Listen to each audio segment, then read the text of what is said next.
Hello everyone, good morning, જય શ્રી કૃષ્ણ, જય સ્વામિનારાયણ, સીતારામ. આજે થર્સડે છે અને નોર્મલી કેવું કે મારે થર્સડે ઓફ હોય, પણ આજે મારે જોબ પર જવાનું છે. જોબના 1-2 દિવસ તો ફિક્સ છે, પણ વચ્ચેના જો કોઈ 1-2 દિવસ એક્સ્ટ્રા બોલાવે તો એ મારા ફિક્સ નથી હોતા.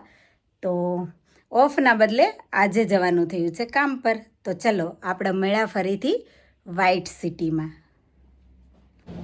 અને જો કુલિંગ છે આજે, પણ બહુ કોલ્ડ નથી, બહુ ઠંડી નથી, મીડિયમ મસ્ત વેધર છે. ઇવન સન પણ નથી, ક્લાઉડી વેધર જ છે, પણ સારું વેધર છે. કોણે નથી લીધું આજનું વિટામિન સી? જો કેવું મસ્ત જમરૂખ છે, મરચું મીઠું નાખેલું. જેણે જેણે આજનું વિટામિન સી ના લીધું હોય એ લઈ શકે છે. ઇન્ડિયામાં છે ને જોઈએ ને એટલા જમરૂખ મળે, પણ અહીંયા જમરૂખ મળવા છે ને બહુ રેર છે. અને મને જમરૂખ બહુ જ ભાવે. અને મને અહીંયા મળી ગયું છે જમરૂખ. ગ્રીન છાલવાળું નથી, આવું ઓફ વ્હાઇટ છાલવાળું છે, પણ બહુ ટેસ્ટી છે. અને ઉપરથી છે ને મેં ચટણી નાખી અને રેડી કરી લીધું છે. તો મારી જેમ કોને કોને ભાવે છે જમરૂખ, કમેન્ટમાં ચોક્કસ કહેજો. ટોટીલાનું જે બરીટો બાઉલ આવે છે ને એ તો બહુ નાઇસ આવે છે. તમે બધાએ ટેસ્ટ કર્યું જ હશે ઓલરેડી. હું બતાવું, હમણાં રેડી થઈ રહ્યું છે મારું બરીટો બાઉલ.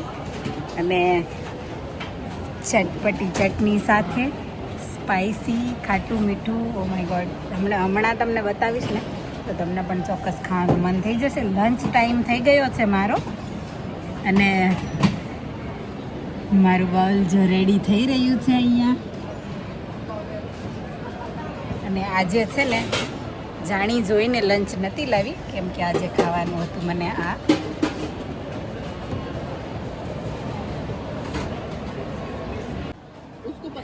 ઇન્ગ્રીડિયન્ટ્સ જોઈને જ મોઢામાં પાણી આવી જાય. મસ્ત મસ્ત. અને આ spicy chutney. Oh my God, એટલા માટે જ હું આજે છે ને લંચ લઈને નથી આવી. ને જો કેટલું બધું જોયામાં જ યમી લાગે છે, અને ખાવામાં તો બહુ જ યમી છે. મને બહુ જ ભાવે આ બરીટો બાઉલ. એવરી ટાઈમ હું જ્યારે અહીંયાથી લઉં ને ત્યારે મસ્ત થોડું સ્પાઇસી કરાવું, એટલે એનો ટેસ્ટ વધારે. અને સુગંધ લઈને તો ઓ માય ગોડ, બહુ જ મન થઈ જાય છે ખાવાનું. ફરીથી બતાવીને તમને બધાને મન કરાવું છું. જેને જેને પણ આ જોઈને ખાવાની ઈચ્છા થઈ ગઈ હોય એ પ્લીઝ કમેન્ટ કરજો.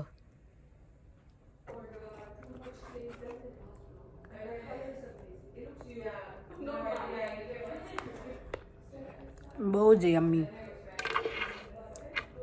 આજે જો મેં આ પ્રોડક્ટ્સ બાય કરી છે. મારા ફેસ ઉપર છે ને બહુ પિમ્પલ્સ આવતા હતા, તો મેં આ ફેસ વોશ ટ્રાય કર્યું. અને આજે એ લોકોએ મને થોડા સેમ્પલ પણ આપ્યા છે સનસ્ક્રીન યુવી સિરમના, અને આ પણ. અને ત્યાં આ ઓઇલનું પણ સેમ્પલ હતું. તો આ મને છે ને થોડું બરાબર લાગ્યું કે આ છે ને, ખબર નહીં આમાં, હા હવે દેખાશે તમને લોકોને. આ નાઇટ ઓઇલ છે, એવરી નાઇટ લગાવવાનું, કે એનાથી છે ને સ્કિન હાઇડ્રેટિંગ રહે.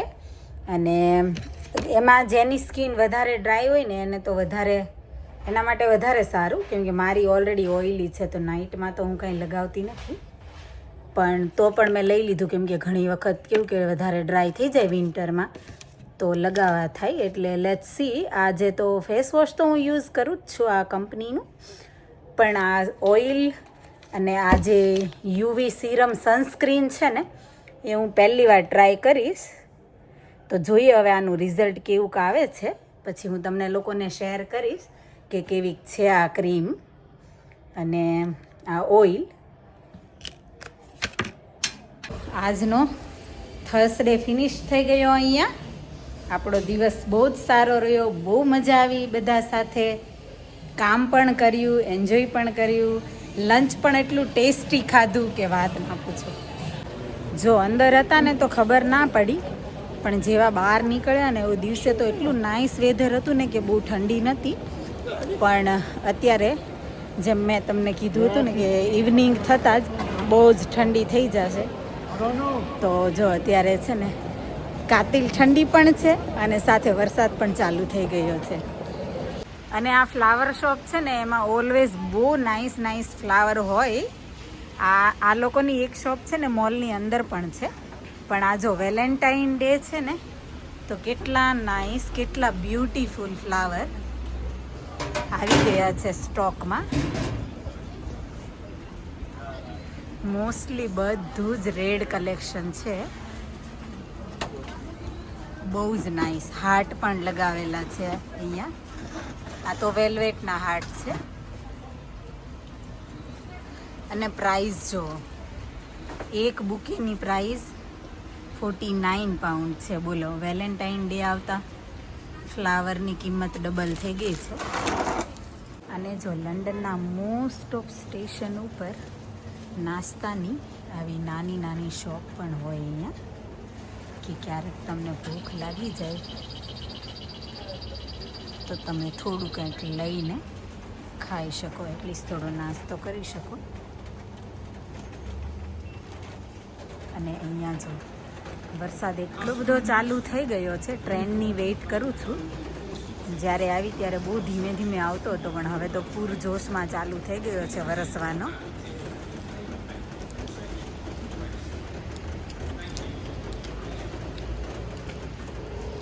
આજે જો બહુ ઠંડી હતી ને તો મેં નિલેશને બોલાવી લીધા સ્ટેશને મને લેવા આવવા માટે, કેમ કે ટેસ્કોમાંથી મિલ્ક પણ લાવવાના હતા. તો મિલ્કના બંને ગેલન અને આવી ઠંડીમાં એ બધું ઉચકીને લઈને જાવું એ થોડું મુસીબતનું કામ હતું. એટલે નિલેશને મેં બોલાવી લીધા. પણ નિલેશે આજ મને કીધું કે બહુ જ વરસાદ આવતો હતો આખો દિવસ. કેમ કે મારે તો કેવું, મોલની હું અંદર હોય ને તો ખબર ના પડે કે બહાર કેટલો વરસાદ. મેં જ્યારે ફિનિશ કર્યું ત્યારે મને ખબર પડી કે બહાર બહુ વરસાદ ચાલુ છે એમ. પણ આખો દિવસ ચાલુ હતો ને એ ખબર નહોતી, કેમ કે આજે તો બ્રેકમાં પણ હું બહાર નીકળી નહોતી. એટલે ઉપરથી આવીને જમી લીધું અને આપણે પ્રિન્શુ આવી ગઈ છે. પ્રિન્શુ ચાલ, બધા વેઇટ કરે છે. બધા કરતા હોય વેઇટ. તાર જોબ પર બધા જોવે છે ને, તો એ બધાને ખબર નથી પડી ગઈ કે તારું નામ પ્રિયાંશી નહીં ને પ્રિન્શુ છે એમ. ક્યારેક તો પ્રિન્શુ ડી થઈ જશે, તું ખબર ને. જ્યારે હું એવું કહું છું, મારી નિકનેમની પોલ ખોલી નાખી કેમ કે બિચારા હા જોબ ઉપર બિચારા બધા તને ખીજવા માંડ્યા ને. હવે પ્રિન્શુ અને પ્રિન્શુડી, હા પ્રિન્શુડી થઈ ગઈ છે. પહેલી દિવસ હતો ને, મેં જયારે બ્લોગ મૂક્યું હતું મારા વોટ્સએપમાં, પછી હું જોબ ઉપર ગઈ ને તો પછી હું ચેન્જ કરવા ગઈ ને તો અંદર થી બાસી પ્રિન્શુડી, મેં કીધું અહીંયા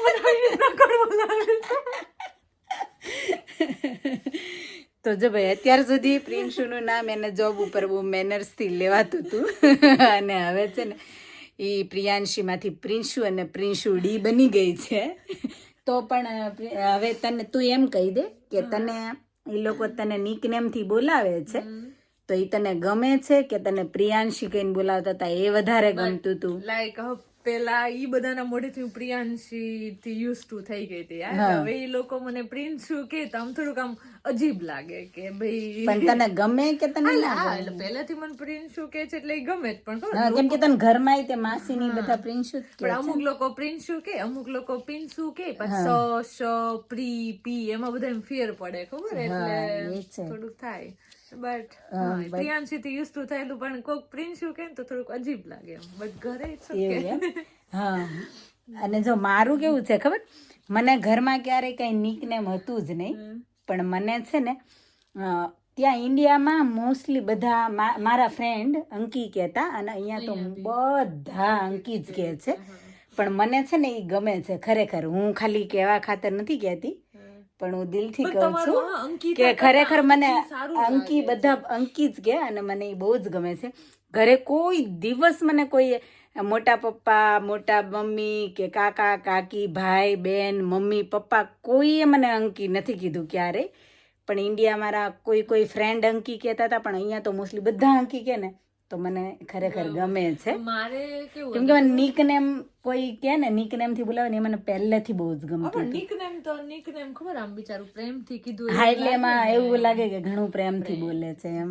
તો મારે એવું જ હતું. અહીંયા મને જીજા પહેલી વાર લેવા આવ્યા ને જયારે અહીંયા યુકે માં, ત્યારે એને છે ને પહેલી વાર ફોન કર્યો ને ત્યારે એમણે મને પ્રિયાંશી કીધું હતું. એટલું મને અજીબ લાગ્યું ને, કેમ કે મારા ઘરે બધા ફેમિલી વાળા, સ્કૂલમાં બધા મને પ્રિન્શુ ને ઝડફિયાથી જ ઓળખવાડા, પણ અહીંયા પહેલી વાર જીજાએ મને પ્રિયાંશી કીધું. મેં કીધું અરે મારું નામ તો જો કેવું ગંદુ છે. પણ હવે યુઝ ટુ થઈ ગઈ, કેમ કે અહીંયા બધા પ્રિયાંશી જ કહે છે. તો હવે તું એમાંથી વળી પાછી પિંશુડી પણ થઈ ગઈ. હવે બ્લોગ ના લીધે 2 વર્ષ મને પ્રિયાંશી સાંભળવા માંડ્યું, અને હવે છે ને પાછા બ્લોગ ના લીધે બધા પ્રિન્શુડી ઉપર આવી ગયા છે. જો આવી હાલત થઈ ગઈ છે. અને હવે આપણે કેટલા વાગી ગયા છે? બીજું 10:30 થઈ ગયા છે. તો ચાલો તમને બધાને પણ ગુડ નાઇટ કહી દઈએ અને આપણે વિડીયોનો એન્ડ પણ કરી દઈએ અહીંયા. તો થેન્ક યુ ફોર વોચિંગ. તમે તમારો ટાઈમ નીકાળી અને વિડીયો જે પણ જોવો છો એને દિલથી thank you. Thank you for your time. Stay safe, look after your self. અને જો વિડીયો ગમ્યો હોય તો લાઈક, શેર, કમેન્ટ કરજો. અને વધારે વિડીયો જોવા માટે ચેનલને કરી દેજો સબસ્ક્રાઈબ.